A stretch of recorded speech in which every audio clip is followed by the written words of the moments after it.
One Kavirim, Torah Zayin, Tinyana. We are now, the Shir is sponsored Refuah Shlema, Ras Shira Bat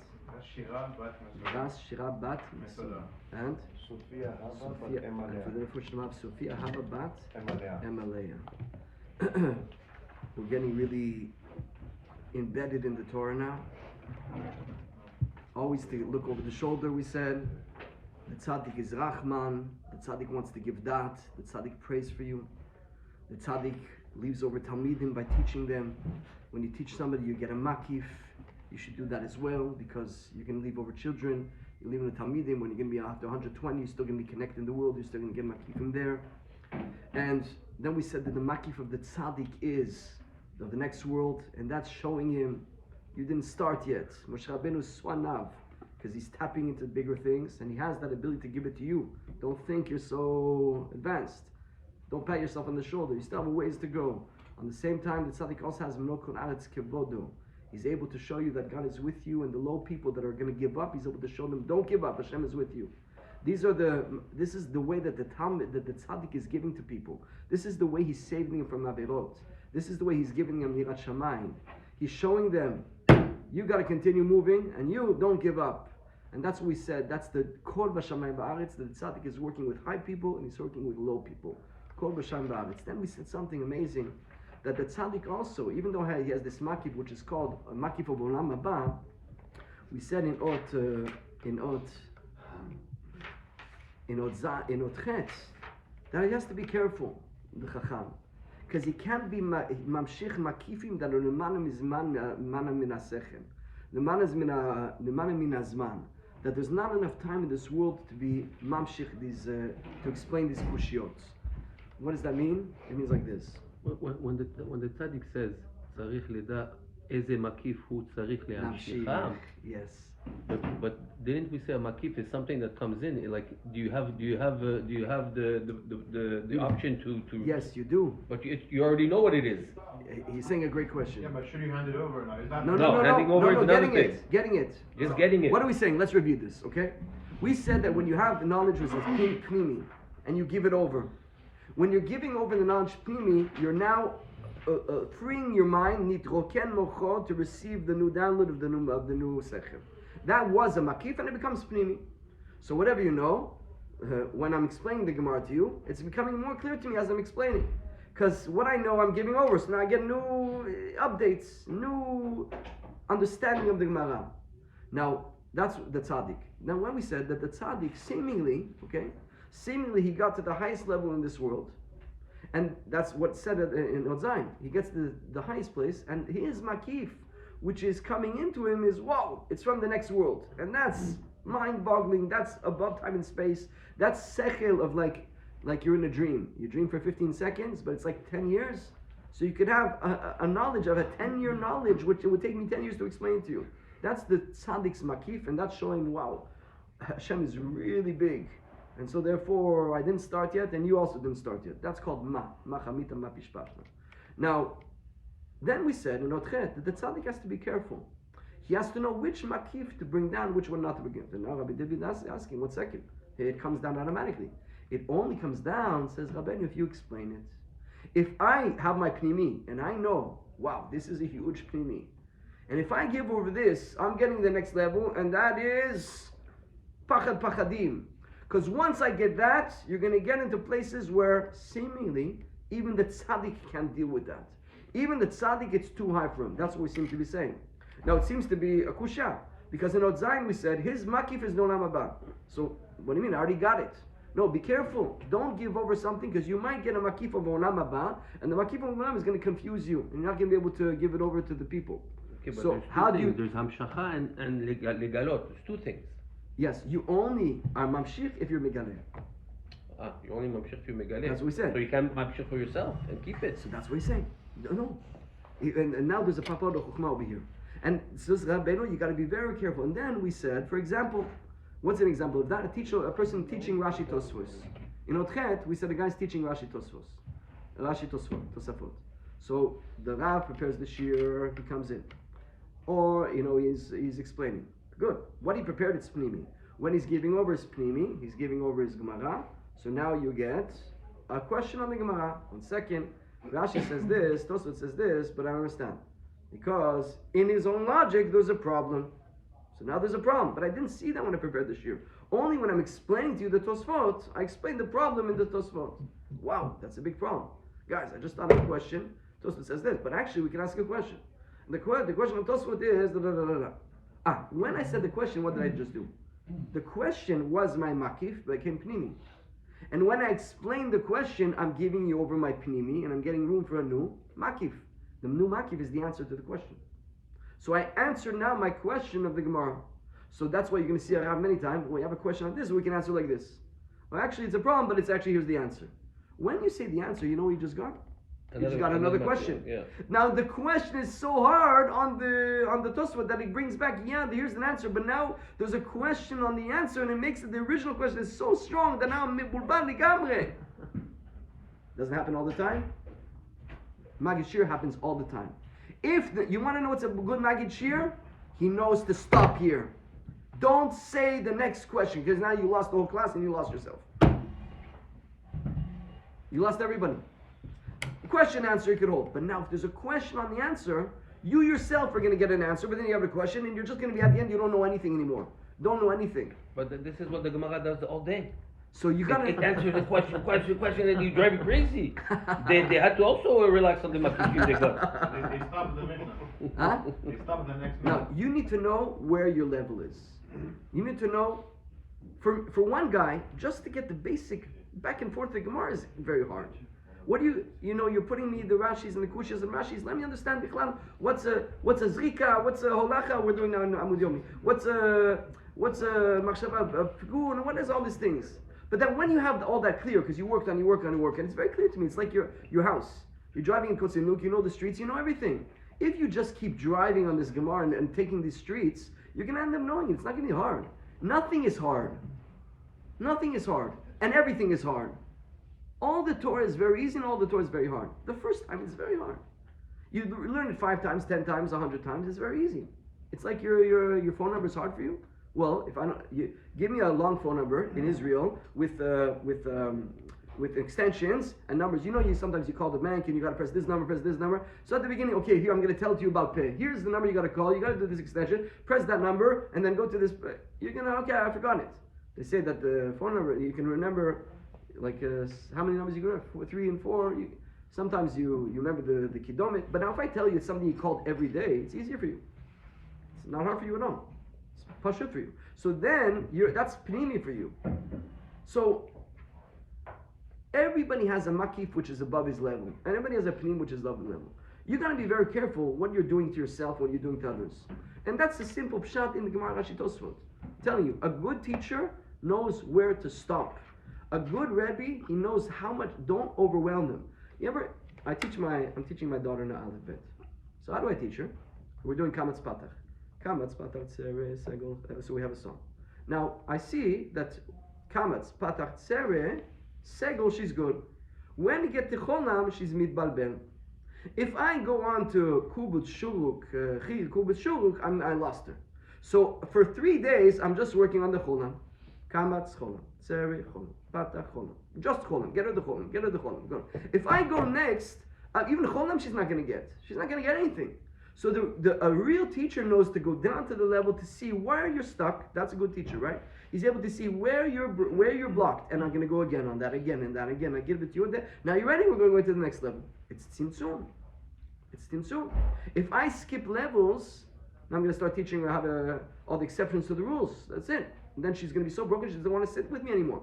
So I give her a candy, kami, because it's hard. It's hard to get mistakes. It's hard to not know. So I give her a candy. If you're going to come, you're going to get a little jelly bean. And if you get it, good a few times. And I keep telling her, encouraging you, God, you're amazing. Then the next day I can add something else. The next day add something else. If a Rebbe goes too far with the Talmud, he broke the Talmud. And Rav Kenny was a master of that. He knew each one how to go on his level, not too high. When he would speak to simple people, it was very simple on their level. When he would speak to Talmid Chamim, when he would speak to, there was a Rav Tzion Shwan. He was a big Chassid Breslev in Sfat, a big Oivid. Remember him, was a light.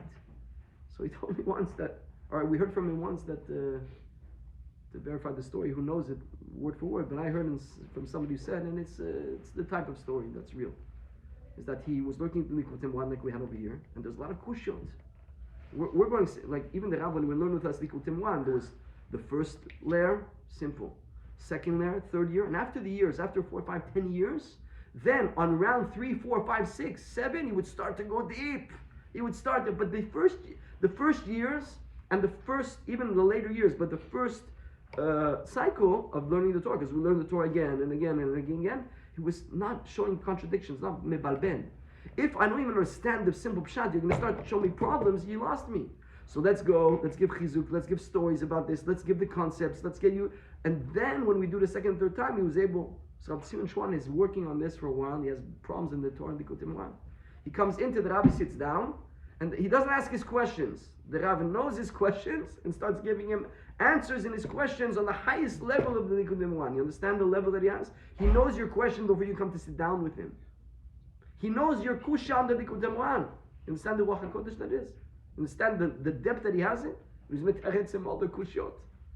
Who can do that? Stories like that with Baba Meir, different stories. They know where you're coming. So, when you're teaching Rashi Tosfot, when you're teaching anything out of bet, don't go too high. Now, it's true I told you this in terms of the student, but it's also for you yourself. Because when you're teaching the Rashi Tosfot and you get the question and you get the answer and then you get another question and the answer, you yourself, you're lost, you don't even know the beginning. You don't even know how to start from the bottom anymore. You're so mibulban from the question at the end that even the beginning of the Gemara, you're not sure anymore. So you got to be careful. Rabbeinu uses this as an example to explain how the tzaddik has to be as well. The tzaddik also, when he's giving over his hasagot, when he's giving over his diburim, he has to be careful. Right now I'm going to give over something major. If I do that, I'm getting something big himself. So the tzaddik himself is getting over something, seems to be over here, that's too big even for the tzaddik. And the problem here, there's a kusha here. The kusha here is, we said before in Otzayin, that his makif is onam haba. Now we're telling you, be careful, don't be mamshich kusha of onam haba. So there's the papa that explains this. He's the Rav Nachman of Shirim. Let me give you a little background of who's Rav Nachman of Shirim, which is, so there was Rabbeinu, right? He passed away in 1810. Rabbi Natan was his main Talmud. Rabbi Natan was Kodesh Kodeshim. At the same time, there is Rav Aaron of Breslev. Rav Aaron of Breslev was the posek of the city of Breslev. Rav Aaron of Breslev was a great posek, gadol ador, Sara Torah. Like we say stories of Rav Moshe Feinstein, Rav Menzion Shaul, Rav Ovadia, this type of level of gdolim, that all the Torah is in their pocket, and they're poskim gdolim b'mana. Rabbi Aaron was not a Chassid of Rabbeinu, and Rabbeinu wanted that in the city of Breslev he should put Rabbi Aaron, because a Rebbe cannot be and a posek and Rebbe at the same time, even though he has the abilities. Rabbeinu said that he learned Shulchan Aruch 3 times as a child. One time the psak, first get the psakim, then he got the mikorot. If you try to get the same thing, try to get the mikorot before the psak, you're going to be mitbalben. Get the psak, kosher not kosher, allowed or not allowed. Then get how the Gemara learns it out. Then he did the sod of the dvarim. Rabbeinu knew all the api kabbalah, and that was the first when he was young. Then later it was bichlal, we can talk about what he did. So Rabbeinu could be a posek, but you can't be a posek if you're being the Rebbe. So he needed a real solid posek to be the posek of the city of Breslev, and that was Rav Aaron. And how did he get Rav Aaron to come? Imagine how great Rav Aaron was, that Rabbeinu said that he never used schut avot. He wanted to be a self-made man. No, the father's rich, so I'll take my father's money and make an investment. That's nice, good, why not? No, I'm going to make it myself. I'm going to study, I'm going to invest. I don't want to be talui. A little bit the same thing. Rabbeinu didn't want to use the schut avot that he had from the Baal Shem Tov, from his father. He never used them. 3 times when he needs something major, he used them. And it works, by the way. Somebody has a holy grandfather, a great grandfather, they leave over merits for you. They leave over, they don't take everything with them. So they're leaving over the schuyot that you can cash them in. The guy has mitzvot, he has tzedakot, he has kedusha. So the tzaddikim, you can actually tap into that and b'schut avotai. It's a real thing. Rabbeinu used it 3 times. One was he saw the soul of Rabbi Aaron Breslev, he wanted to bring Rabbi Aaron. He wanted to bring him, make him his chassid. So he actually used the Zchut Avot to bring Rabbi Aaron. Rabbi Aaron was Kodesh Kodeshim, Kashe Lavin et Gedulato. Rabbi Aaron had a grandson. His name was Rav Nachman of Chirin. Okay, so he was called Rav Nachman Goldschmidt. He was the grandson of Rabbi Aaron of Breslev. He was a Talmid Rabbi Natan. He was also a child prodigy. For example, the Rav of Chirin, when he was, I think, a young boy, I can't remember, was 6 years old or 10 years old, they were doing Bidikat Chametz. It's really funny. Look why it's funny, because it's really what we're holding today. He was doing Bidikat Chametz, and they couldn't find the kid. Help us out with the Bidikat Chametz. So they're looking for a young Nachman, who was named after Rabbeinu because Rabbeinu had just passed away before he was born. And so they're looking for him, they can't find him. They find him in the attic. There was no basements back then, there was an attic. And the attic is where, like, you store things, you put hay over there. And he's there with a candle and Masechet Psachim. So we're doing Bidikat Chametz. He said, this is my Bidikat Chametz. And he was halfway through Masechet Psachim. That's what we're halfway through Masechet Psachim. Today we learned some of it. So he was halfway through at 6 or 7 years old.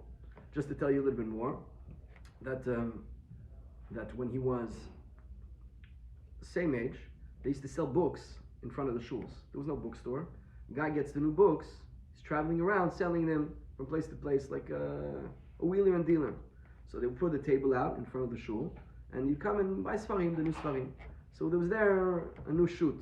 It doesn't say who the shoot was. A shoot is like the highest level of halakha. A shoot is a shalot shuvah. We have a new question, and we don't know what to do. So we submit it to the Gadol Ado, to Rav Osner, to Rav Moshe, to Rav Yoshiv. Whoa, what's the psak over here? So Rav Vadia will write 10 pages to give you one psak. And those 10 pages, you need to be so versed in all the Torah, because you need to be medamin mita lemita, to explain one thing from the other, and to be able to go to this Gemara, this Rishon, compared to this one, but there's a difference, and there's a chiluk, and to build a whole edifice, a whole binyan. 10 pages, come up, sak alecha maaseh, here's my yesodot. That is very hard. It could take a Talmid Chacham a week, without exaggeration, all day learning one shoot of Yabi Omer. Like to go through all the Mikorot and all the Rishonim and understand everything could really take a week, not a joke. Some shorter, some are longer, but a big sugya. And so they're selling shutim on the table. So the young Rav Nachman comes and he goes like this. Like 3-4 minutes medavdev. Okay? Maybe I'm exaggerating, but it's 10-15 minutes, not written in the story, didn't see how many minutes he was there. But he was just standing and browsing through the book. So then he tells the seller, how much is it? So he tells him in the Russian currency, whatever it was back then, it's 50 ruble. So I'll give you 25. So I tell him, but it's 50. He said, but I already know the book. I don't need to buy it. I'm just doing you a favor. He said, so he's very upset with him. He said, what do you mean I already know the book? He says, now test me. So he started to test him, and he started to say verbatim the shoot. Word for word. Word for word, a shoot of one of the Gdolim is started, word for word a shoot. So that the 13-year-old kid, 14-year-old kid, I don't know how old he was. It's not written. That's becomes eventually Rav Nachman of Chirin. Another story in him, his grandson was Rabbi Bam Shtorhorn. So what's interesting is that the daughter of Rav Nachman of Chirin married a grandson of Rabbi Natan. Okay, so now Rab Aaron, 2 Talmidim of Rav Rabbeinu, Rav Nosson and Rab Aaron. Rab Aaron has the Rav Nachman of Chirin, and Rav Nosson has children, grandson, and this grandson marries the daughter of Rav Nachman of Chirin. So now there is a descendant that he is from Rab Aaron, from the mother, and from Rabbi Natan, from the father. That is Rabbi Avraham Shtorhorn. Rabbi Avraham Shtorhorn, he was the Mashpia in Uman for all the years. He was the Chazan in Uman for 60 years. He was the Amud HaTavech. He was like one of the big chains between the old world and the new world. When he got out of Russia and he got to Jerusalem, there was 30-40 Hasidic Breslev. That's it. And most of them were not in Uman. So he was the Zaken, the grandson. He was the grandson of Nachman Chirin and the grandson of Rabbi Natan. So he had all the family Mesorah, and he had all the Gedula of Posek of Rav Nachman Chirin, who was also a Talmid Rabbi Natan. Rav Nachman Chirin, so this is Rabbi Avraham Shtorhorn.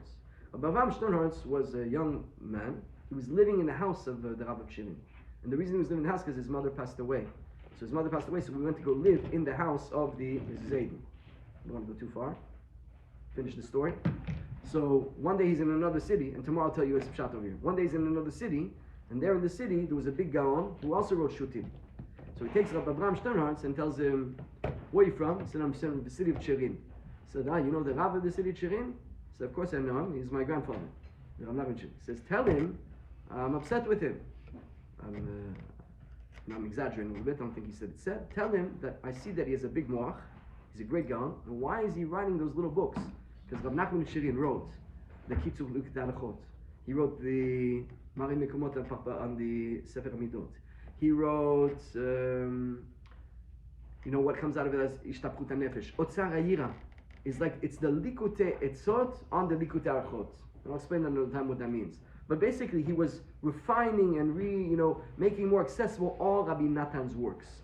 All the Sifrei Breslev that he was working on them and making them accessible to be really like prêt-à-porter, turnkey. And so the Gaon tells him, "I see your grandfather's a big Gaon. Why isn't he writing Shutim? Why isn't he writing? He could write Shutim, I see. The Shutim we spoke about." So ask him why he's not doing that. So Rabbi Abraham comes back to his grandfather, says, "Listen, I met the Rab over there, and he told me that you can write Shutim. Why are you not Shutim?" So Rabbi Nachman Shirin pointed at the bookshelf, says, "Go give me that sefer." So he went up, climbed up, he brought him down, and it was the Shut of the Rab from the other city that was telling him why shouldn't he write Shutim. And they opened it up, and it was full of E'arot and Agaot. There was, corrections, mistake over here, Marim Makom. The whole thing was written up like overnight. This is like people overnight. The stories like that, the Chida, when he got the Pnei Yeshua, when the Chida was traveling, he got the book of the Pnei Yeshua. And they didn't know who he was, the Chida. But he got the book and he forgot it in the city, he had left. And they found that the whole Pnei Yeshua was with Agaot. And they ran over to see who is this Gaon, it's the Chida. Meaning these people, they know everything. It's like your city and your phone number. So then when we make we change a sign, when you're driving down the street, there's a new stop sign, so there's a new stop sign. It's like the whole sugya, so when there's a little change, it's easier for you to be there. So Rav Nachman Shirin showed him, Rav Nachman, the Chinu Rav, Shalom, I can write Shutim, there's no problem. He says, but I'm writing a shoot that people are going to use in the grave. What's a shoot? She'ela and Shuvah. We've never had sushi before. What bracha do we say on sushi? Do we go on the rice or do we go on the fish? We never had transplants. Are you allowed to take a transplant from a goy? A 1,000,001 questions. Now they're having kvarim that are not in the ground. They're in buildings. Is it considered in the ground? Not considered in the ground. Who can deal with this? Rav Nachman says, I can write Shutim. She'ela or Tshuva. What do we do with such a grave? This is what we do. He says, I'm writing a shoot that people are going to have what to answer in the grave. After 120, you're going to get to heaven. And they're going to ask you, what did you do? If he reads my books, he's going to have what to answer. If he reads the books of Rabbeinu, of Rav Nosson, he's going to have the ability to do tshuva, that he's going to be able to have what to say in Beit Din Shel Mana. You're going to be able to justify your act and meaning to change. You're going to be able to say, yeah, I did good because I had all the yetzot to overcome all the yetzirah. It's true, we need all the shutim and the kodashim. We need all of them. But we also need, if that's all we have, so who's going to teach you how to change? You need Sifrei Rabbeinu, you need Sifrei Nosson, you need Sifrei the Rav Shirin, you need all the Gdolei Anash to give you the ability to overcome the Yetzirah. It's very good if you know what to say bracha on sushi. But if the guy's pogem babrit all the time, so what is going to help him is good bracha. We need you to say the right bracha on sushi, and we need you also to be kadosh. That's the shoot of the Rav Nachman Shirin. So tomorrow, Be'ezrat Hashem, I'm going to just give hakdama of what we're talking. So Rav Nachman Shirin wrote a sefer Papal Lechochma on the back of the Likouté Moharan. It's not in the back today, it's printed in the back in Sanan. That's many times bringing out biurim in the Likouté Moharan. Rav Nosson wrote Likouté Halachot. We'll speak about it another time. That's a running drash based on the halacha, based on Kabbalah, and based on Likouté Moharan. The Parpaon Chokmah is going in the Torah. Look, there's a problem. Here's how we can answer. Here's a birur. So many times the Rav Kenning, because Rav Kenning is his father Rav Gedali was the Talmid of Rav Sternhartz, who was the grandson of Rav Nachman Shirin, who was Rav Avram was on both sides, Rabbi Natan and the Rav Aaron, and so therefore we would always go to the Parpot. The Parpot was the go-to. So tomorrow I'll tell you the answer to the Parpot.